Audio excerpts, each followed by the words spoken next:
प्रश्न संख्या 7 है, किसी चूड़ी की सहायता से एक वृत्त खींचिए, वृत्त के बाहर एक बिंदु लीजिए, इस बिंदु से वृत्त पर स्पर्श रेखाओं की रचना कीजिए। देखिए यहाँ हमें कहा गया है चूड़ी की सहायता से एक वृत्त खींचिए, तो चूड़ी की सहायता से ही खींचने के लिए क्यों कहा गया है? क्योंकि अगर हम चूड़ी की सहायता से खींचते हैं इस तरीके से तो यहाँ हमें केंद्र का पता नहीं चल पाएगा, ठीक है। और इसी के जगह पर जब हम प्रकाल से खींचते हैं तो यहाँ हमें केंद्र का पता चल पाता है, ठीक है। तो सबसे पहले हमें क्या करना है कि इस चूड़ी के सहायता से एक वृत्त खींचना है, तो आइए खींच लेते हैं। देखिए इस तरीके से एक वृत्त खींचेंगे, ठीक है।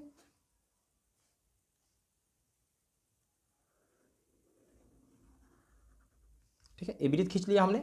अब हमें पता करना है इसका केंद्र। तो केंद्र पता करने के लिए क्या करना होता है कि कोई भी दो जीवा खींचना होता है। जैसे कि मान लीजिए कि हमने यहाँ एक जीवा इधर खींच लिया, ठीक है, और एक जीवा यहाँ खींच लेते हैं, खींच लिया। अब हमें इस दोनों जीवा को समद्विभाजित करना है। तो समद्विभाजित करने के लिए आपको पता है कि क्या करना होता है। देखिए इस तरीके से इसको यहाँ रखेंगे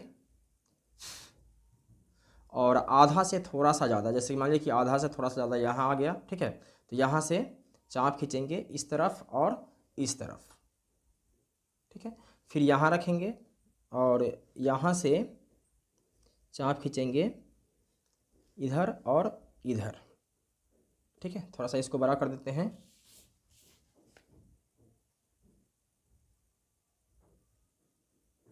ओके, इसके बाद इसको मिला देंगे,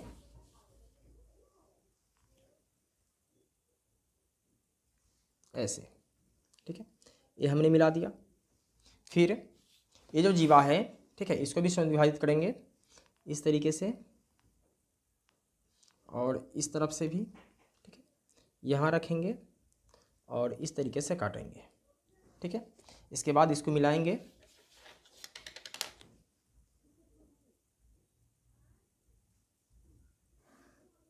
ठीक है। देखिए यहाँ आप देख सकते हैं कि इस जीवा का जो समद्विभाजक है और इस जीवा का जो समद्विभाजक है वह इस बिंदु पर आके प्रतिच्छेद हो रहा है। इसका मतलब ये है कि इस वृत्त का जो केंद्र है यह क्या है, ए वाली बिंदु है, ठीक है। चलिए इसको ओ मान लेते हैं। अब कहा जा रहा है कि इस बिंदु से यानी वृत्त के बाहर एक बिंदु लीजिए और इस बिंदु से वृत्त पर स्पर्श रेखाओं की रचना कीजिए, ठीक है। अब इसके बाद क्या है कि जैसे आप पहले बनाते थे वैसे बना देना है, ठीक है। कोई भी आप एक बिंदु ले सकते हैं वृत्त के बाहर। मान लीजिए कि हमने ले लिया यहाँ पर, ठीक है, यहाँ पर मैंने एक बिंदु ले लिया, ठीक है। अब ओ से इस बिंदु को मिला देते हैं। चलिए इसका नाम दे देते हैं पी, ठीक है, और ओ से इस बिंदु को मिला देते हैं, ये मिला दिया। इसके बाद क्या करना है, ओपी जो रेखा है इसको समद्विभाजित करना है। तो समद्विभाजित करने तो आप लोगों को आता ही है, आधे से थोड़ा सा ज़्यादा रखना है। मान लीजिए कि ये आधा से थोड़ा सा ज़्यादा हो गया। इस तरीके से चाप खींचेंगे ऊपर नीचे दोनों तरफ, ठीक है। इसके बाद फिर ओ बिंदु पे रखेंगे और इसके बाद इस तरीके से चाप खींचेंगे, ठीक है, और इसको समद्विभाजित कर देंगे, ठीक है। ये हमने समद्विभाजित कर दिया।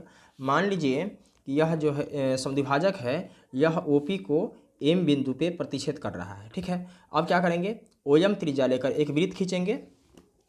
तो प्रकाल को एम पे रखेंगे और ओएम त्रिज्या लेंगे, ठीक है।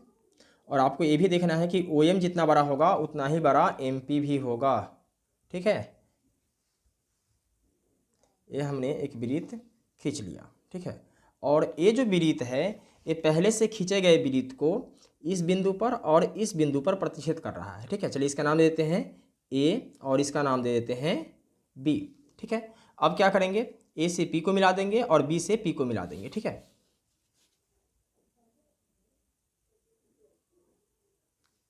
ए से पी को मिला देंगे, ठीक है। इसके बाद बी से पी को मिला देंगे,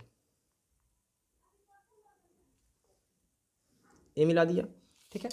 एपी और बीपी क्या है, स्पर्श रेखा है, ओके। तो दोस्तों इस प्रकार हमारा रचना कंप्लीट होता है, ठीक है। अब हमें लिखना है रचना के चरण। तो आइए लिख लेते हैं। देखिए